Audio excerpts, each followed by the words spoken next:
Hello, good morning po sa inyong lahat mga igan.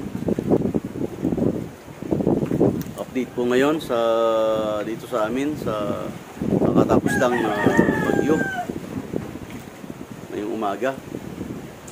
Dito po sa harapan ng bahay namin. Ano po? Yung bubong ng kapitbahay namin. Tanggal yung buong bubong ng bahay.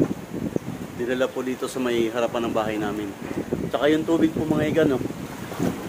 Ang baha po dito sa harapan ng aming bahay.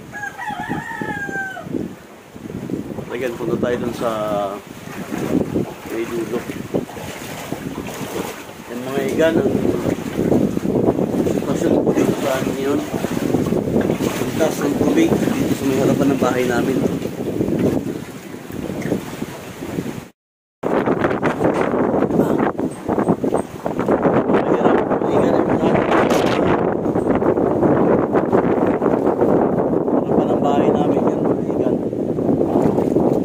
Tanggal yung buong bubong bahay ng aming kapitbahay. Saka yan mga igan yung tubig yun dito sobrang taas. Yan mga igan.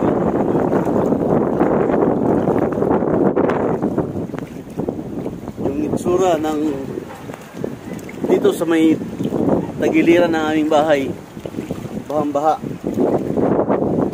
Yan mga igan ang baha dito sa amin ngayong araw.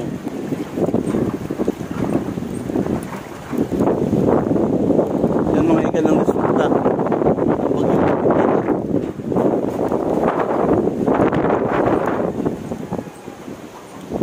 Ang taas ng baha mga igan dito sa amin.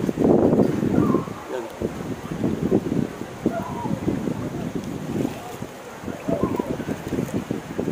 Nagmukhang dagat yung aming gilid ng aming bahay mga igan.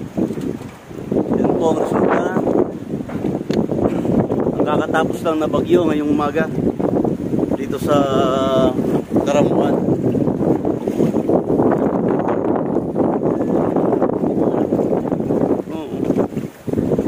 Yan mga igan yung kagagawa lang na bahay, buong bubong yung tinanggal ni Pipito. Ayan o. Buong bubong ng bahay na yan ang tinanggal.